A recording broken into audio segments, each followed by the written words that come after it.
What's happening, my brothers? Been a while. This is a Hitec programmer. You guys probably all know about Hitec servos and how they're programmable. And sometimes it's really cool.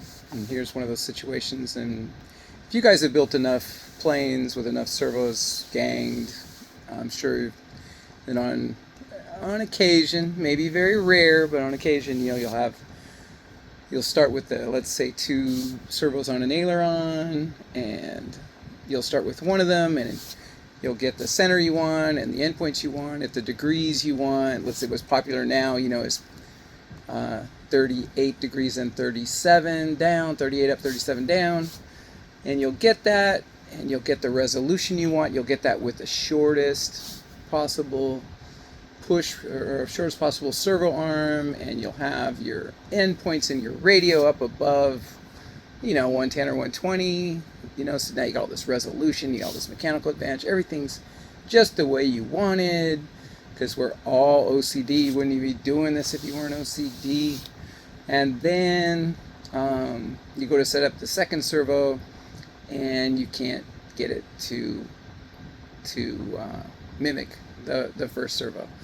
The subtrim doesn't work out quite right. You adjust the subtrim, but then in one direction the endpoint doesn't go all the way, and now you can lengthen your servo arms, and get less endpoint numbers and lose your mechanical advantage and lose your resolution, but maybe get them servo synchronized up, to the degree of deflection that you wanted, but now you've lost all your other criteria. And if you're OCD, and I know you are, then this is a sleepless night worrying about it, and you start thinking about all the things you can do, and then maybe you could try some other servo and get enough servos until one of the servos syncs up with that servo, and blah blah blah.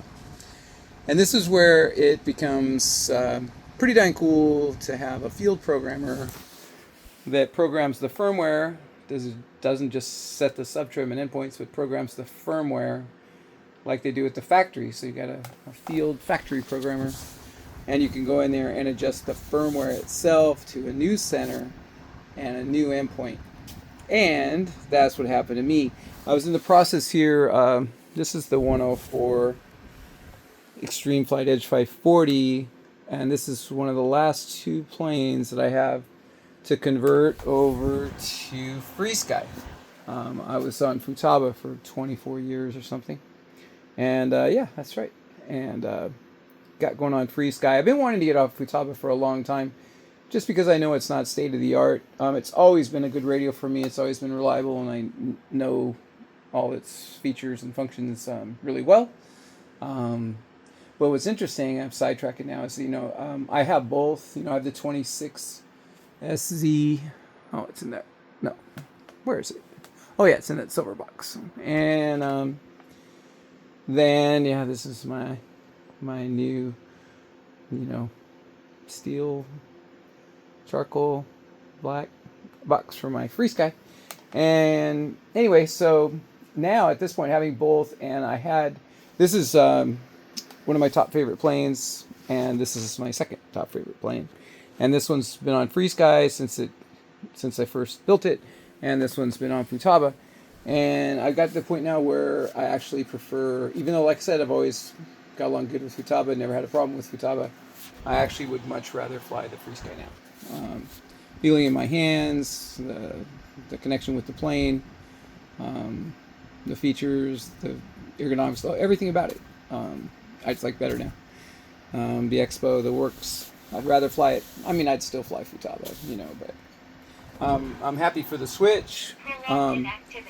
But when I made the switch, I had to convert all my old planes. This is one of the last 2. After I finish this one, I only have 1 more left to convert. And yeah, you can still see my old Futaba stuff in there. I'm in the process of converting over. And yeah, when I set this up,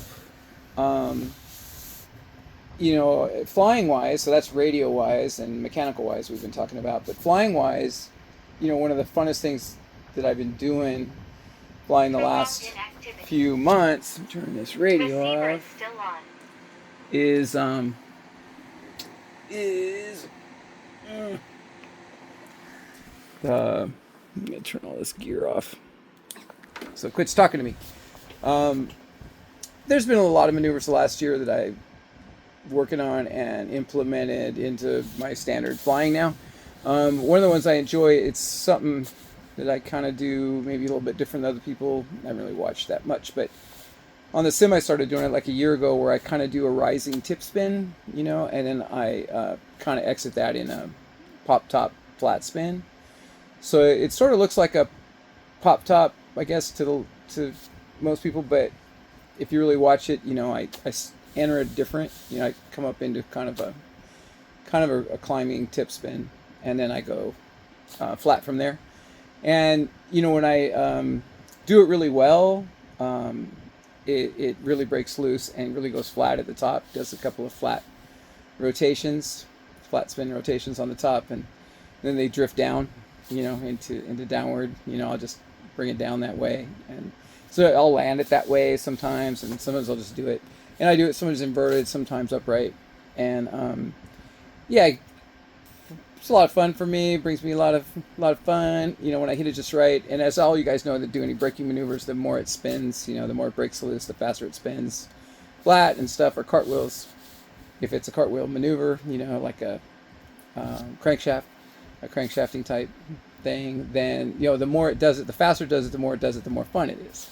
And so sometimes I hit it perfect, really gets to breaking loose, and sometimes not as much, and it tries to fly a little bit, and that's kind of a letdown when it does that. And then, but I think I run less deflection, elevator, and rudder than I read about, like on Extreme Flight page and Extreme Flight Facebook posts, and for instance, on this rudder I was running 43 degrees left and right on the rudder. That's the way I had it since I got the plane over a year ago, whenever it was.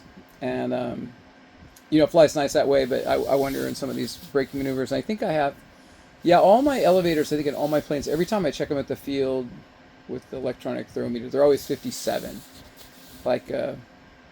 Chris can verify that. Chris is always checking them for me. And at the field, and almost to the letter, they're all like perfectly 57. I don't know how I always manage that, but I guess it's because I do the same thing every time. I put these things together, and I've read about guys going more than that, on the elevators, 60, 65, or even more. So, I wonder if I could get like some faster tumbling, some more broke loose flat spins. So long story short, then, I had 43 left and right on the rudder, 43 degrees, and I thought on this plane, well, I'm taking the time to convert it to free sky from Futaba, that I would go ahead and at least get 50 degrees, each way on it. So in the process of getting 50 degrees, the first servo was no problem, just like the scenario I told you about. And I'm sure at one point or another you guys have gone through this with something, an aileron or a rudder. And so I was all pleased with the first one because I got the resolution I wanted. I got the mechanical advantage. I'm only in the 1 3/4 hole, not up in the 2-inch hole. And so I'm getting more mechanical advantage. Of course, I got a 961 on each side. I have a lot of power, and everything would break before these servos broke. And so I got that, and then I got my resolution in the radio. I got that high, comparable to like a Futaba endpoints of maybe 125, 125. Be comparable to that for resolution. And then, because free sky's a little bit different, that's another story. And then, so yeah, I had the mechanical advantage I want, I had the resolution I wanted, and I had my 50 degrees left and right on that first servo. And it was kind of getting, close to the limits, but comfortably less than the limits. Like everything was, it's just where you'd want it, And then the second servo, that's the one on this side, not even close. Like it wasn't happening. The center was quite a bit off to the left, but then the left was still short of 50, even though that's the way the center was left. So like I couldn't jump a tooth and get the subtrim even more off left, and then maybe get the left, because now I would have like 1.5 inches of subtrim out. I'd be starting like 25 degrees out. So, and then the other way actually went too far, even though it was on the other side of right, it went too far. So the servo was kind of, I guess when you think about it, the servo was a little bit non-linear. This gets into this total sidetrack of why I originally started programming 25 years ago, and why it was so beneficial, because back then the servos were all non-linear except for maybe Airtronics. And that was a big deal, and they were also weak. So any advantage you could get on synchronization, resolution, mechanical advantage was huge. So I would really, it would take a week to set servos up on a plane, but I really got the most out of the servos they had at that time. Even the most premium ones, I had about the best setup you could have. I think I did have the best setup you could have. But nowadays the servos are way better. They're way more linear, but you can still, once in a blue moon, you're going to run into this. I think we all have. I think everybody can agree. And then what's cool is to have them be programmable, and have the programmer. And some of these other companies now have some that are like radio programmable, and I wonder, is that? I think I've even asked if that's setting the firmware on the servo to where you could take it out, put it on another same radio brand, and it's going to be in the new spot that's in the firmware. And I think I've heard no, but I don't really know. That's just ignorance on my part. I don't know about other brands. In terms of programming, I'm sidetracked. This is typical me. I'm just talking in circles, but I've run everybody's best servo in the last 2 years, with good success, on all of them. I think I liked everybody's, but I didn't program any of them to know what they'd be like in that regard. But the Hitecs, you're actually programming the firmware. You can take it out of this plane, put it in another plane, use any radio with it, and it's on the new setting. It's been adjusted. The firmware's been adjusted to a new center and new endpoints. It doesn't matter what radio you use after that. And it's just really cool to be able to do this. So you don't have to do your entire plane like we used to. Now, if you're super OCD, I gotta say, I was just talking to Matt Dunbar about this when he was here a week ago. If you still want your plane perfect, it's still the only way to get it perfect. Is to do everything I talked about. If you don't use a protractor to set things up, you'll never be perfect. If you use a protractor to set everything up perfectly, and you understand all these principles of geometry and resolution, mechanical advantage, synchronization, if you understand it all perfectly, and then you program them all, then that's your only way to be perfect. But we don't need to be perfect. But still, if you want OCD, there's no reason not to go ahead and do it. But the point is, when you run into these situations where you're going to have to go chase down another box of servos to see if you can find one to sync up with the one you got because things are off, and you're trying to get done, all of us just trying to go fly. It's really nice to be able to just whip out the programmer like I did tonight, and in far less time, the 14 minutes I'm on jibber jabbering on this video.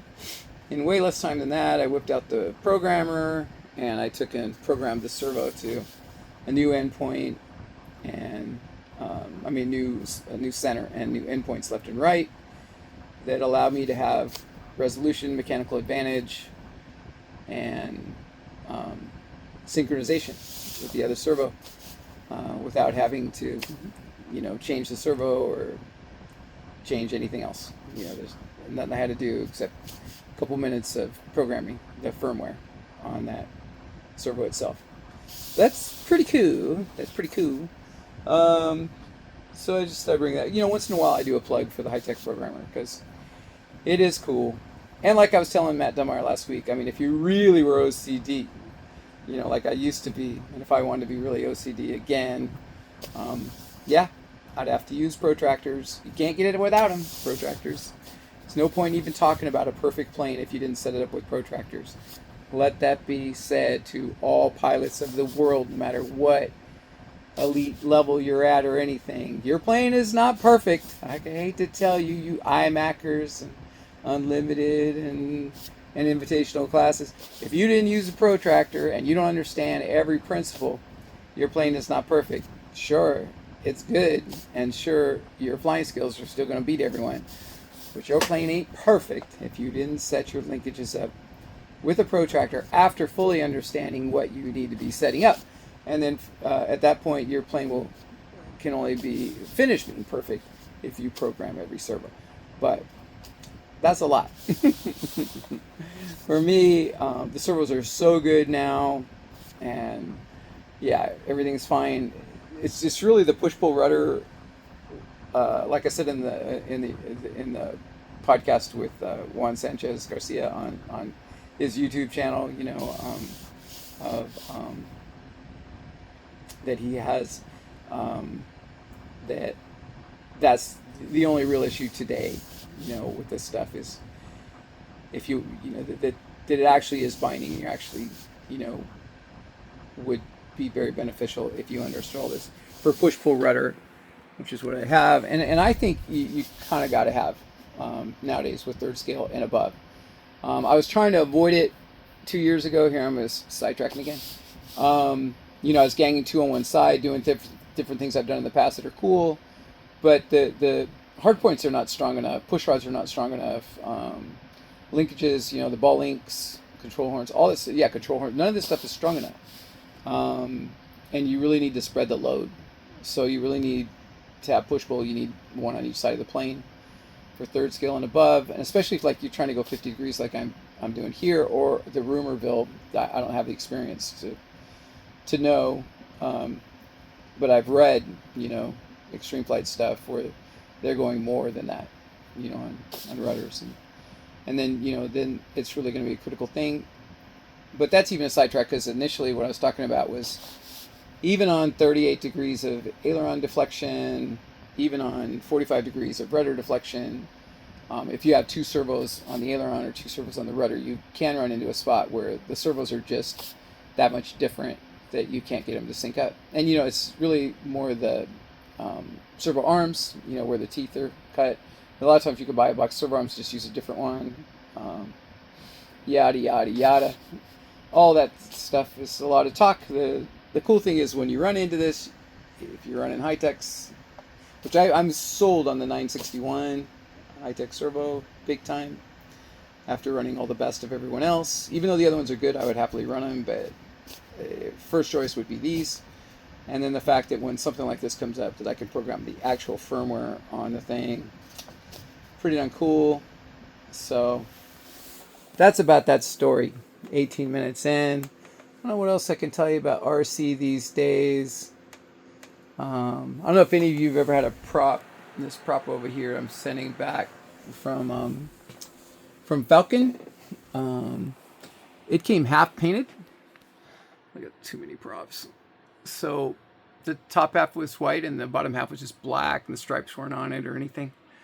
So then I told them, and they said, "Oh, I'll send it back." And they said, "Well, we don't have that size in anything but the Joe Knoll special." Oh man, I got this all strapped up good. So I got the Joe Knoll 2025. It's all painted up cool and painted on both sides, which is nice. And yeah, I don't know if anybody else has run into that. Haven't been flying much kind of this year. I only flew a couple times in March. Then I flew the Super Show in April, which I had the most fun I've had in the last 3 years. And then I didn't fly much at all from there until my event, May 10th, which we had fun, but man, we rented the field for one day for $1,000, and then it was 100 degrees by 10:30, and I had what did I get? I got 120 tamales. They were so good, freshly made. Oh, they were good, and gallons of pinto beans that were all fresh made, and dozens of tortillas. And there was like, I don't know what there was, 15 of us or something, but nobody, it was so hot, nobody was that hungry, although they did eat most of the tamales. Then we were all like trying to get out of there by noon. So it was kind of funny. I heard like a lot of the club members were like, not another event, we won't be able to fly. But it was 70 degrees on Friday, and it was 70 degrees on Monday. And the only time it was like 85 degrees on Sunday. And the only time it was 100 was on Saturday, the day that I rented the field. And we only flew in the morning. So club got $1,000, for maintenance and operations and stuff. And the club members missed out on one morning of 100-degree weather. And the next day they got 85, and the day after that they got 70. I couldn't believe how unlucky that was. Like, it was 70 2 days before the event and 72 days after, but 100 for the event. So we still have fun. Me and Joe McBride up there almost hitting each other, trying to synchronize up. And Dylan and all the dudes and Gary, everybody's out there. And Mark and Alvin and Chris. We had a good time. Me and Chris were there like 5 a.m. flying. But yeah, not much. And then since then, not much at all. Yeah, not much since then. But got to start tuning up. Got the Sacramento event at Amos, which is like so nice. The club and the club president's so great, and the club volunteers, and they put on like the greatest event, greatest food. These expensive evaporators to keep you cool under this like huge sunshade. I mean, huge, like 200 feet by 60 feet, 60 feet wide, 200 feet long, at least that big. It's at least that big. And yeah, super nice facility, super wonderful food. Everybody's super friendly. Big wide open field. And then the boys, Andrew, Michael, Nate, Mickey Crawley's supposed to come. Joe Nolasco's supposed to come. Matt Dunmire's supposed to come. Oh, and then, my teacher, Juan Sanchez Garcia.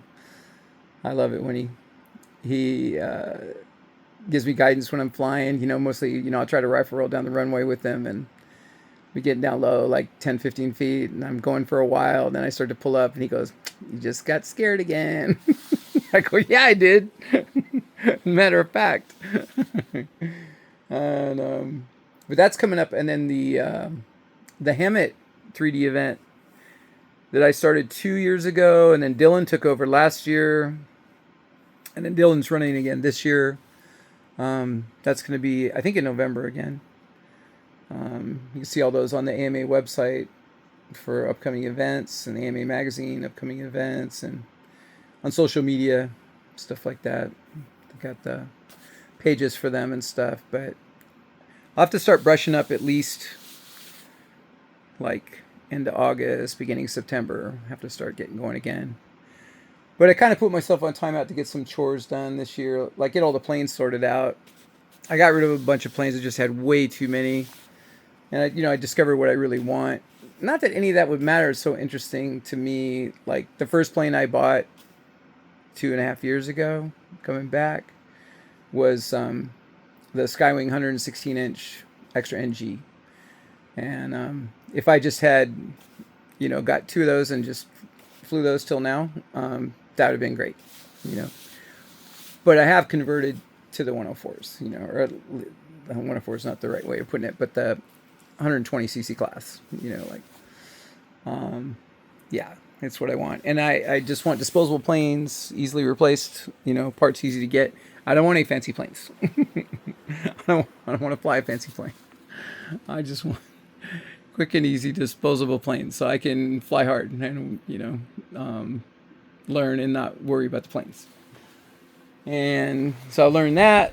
I love the Hitec or the Free Sky radio and the Hitec 961 servos. So, learned a few things. And like every plane I have has a GP123. It's like, yeah. I was even flying those 10 years ago, and I'm flying them now. I don't know that I've ever had a flame out. or one that wouldn't start, or one that flamed out, or one that gave me any trouble, or one that overheated, or anything. Like, yeah, it's the most bulletproof. And then you got, Big Joe supporting him, and that doesn't get any better than that. Usually, when I do these, big talks, I got a lot more going on to talk about with planes, and flying, but I really haven't been doing all that much. I still got my DA200. Got another new GP123 up there sitting there. This one's basically new in box, and keep thinking, I want, think about putting it up for sale, but I keep thinking I want to do something with it. Maybe that new Extreme Flight 120-inch extra would be cool. Although, they even say, and I already knew in advance, that it won't 3D as good, be more heavy wing loaded than like putting a DA180 on it or a DLE 170. Those two engines really make it fly better. But it's just fun to listen to sound. So even if it doesn't fly that great, like it's going to look great, and that motor's going to sound great. It's going to fly great IMAC because of the nose weight. But that's still like a fantasy to put that on something. And then, yeah, Jay Stucia got those videos out now with the plane he designed, the Raven he did for Kike. So then, it looks good with Jay's flying, of course, what doesn't, but, we can tell, it still looks pretty good because the DA200 doesn't have much power. So that plane's 113-inch wingspan, so it can yank it around really well. So even though it's a little heavy, it can yank it around, and all these planes are pretty light now. And I know I've seen it on the 114-inch Extreme Flight, the DA200. I've seen it on the 114-inch Extreme Flight Slick, which is a very light on the wings flying plane. So I know you could get away with that. I think you got to modify the motor box. I don't think they offer one, but I'm not sure on that. But I don't think they do offer a motor box that's short for that. So that'd be a little mod. No big deal. And then there's a muscle pipe, but kind of. I think it'd be fun once or twice. I couldn't see myself dragging out. I'm so stuck on the 104s. It's gonna be hard even to drag out a single wing 120. But yeah, I don't know. Or sell it, and then if a plane ever comes along that catches my fancy, I can just buy another one. But that's about. There's not too much I'm thinking about. I still love the 67s. I got a back order in for one of these Extreme Flight H540 in the 67. I haven't had one of those yet. I just really do love NGs. NG is pretty much my favorite. This plane's interesting. I mean, I could start talking about this plane. I've only got 4, 5, 6 flights on it. Do I? Do I have 6 or just 4? And this is kind of an interesting plane. I really like the Extreme Flight version 1. Extra 300. Had one last year. Flew it. Is like the best 3D plane. Third scale I had. Not XA, but 3D. I'm still a 3D pilot. And man, it flew good. But I was like, oh man, it's got all these screws. It's not fiberglass or carbon fiberglass reinforced. The motor box could break off with these powerful GP123s. Wings could break. Blah blah blah. Got to put screws to put it together instead of these nice quick releases. So this is version 3. But I think version 3 is the same design as version 2. And then they just added the quick release. And the version 2 is a different design than version 1. So it does have the big ailerons and elevators. And you can kick it around. Especially the roll rate for rifle rolls. That's why, that was the main reason I stopped flying the version 1 and sold it. Was the rifle rolls, because the ailerons are a lot smaller on the version 1. But the screws, it's such a minor thing, but you get so used to the quick releases or the pins on the Hitec, just easy. But it was really the ailerons that did it. And this does have the big ailerons, and it rolls very fast for rifle rolls, which is super nice. But it's a different plane.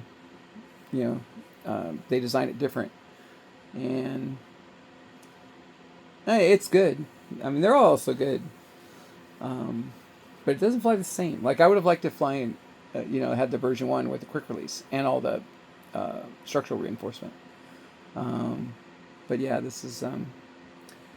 I don't know that this is up to exactly the state of the art designs by Skywing Extreme Flight. It seems to be slightly OG, slightly maybe even OS, old school, just slightly. But it's still totally badass, and it has the most killer scheme. You know, still love it. Like, still glad to have it, but it's just slightly different. Um, yeah, I am an NG lover. On the 67s, I love my NGs, and when I had all the 116 planes and 114 planes, which now I got rid of all of them, I love the NGs the best, and then this I love the NG. The only exception is this edge. Like, it's just so good. And it does fly different. Like, you could tell the difference when you fly these two planes. Like, you're flying something different. It has way different characteristics, but I've never even liked edges, but this edge is about as good as it gets. Shit, man. Talking way too much as usual. You notice, like, I delete most of these after a couple of months. They're just too embarrassing to have up. But yeah, I hadn't made a talkie in a while, so big talk. And yeah, I just converting over to Free Sky and using the programmer, hanging out in the garage, and thought I would jibber jabber for a little bit. All right, man, out.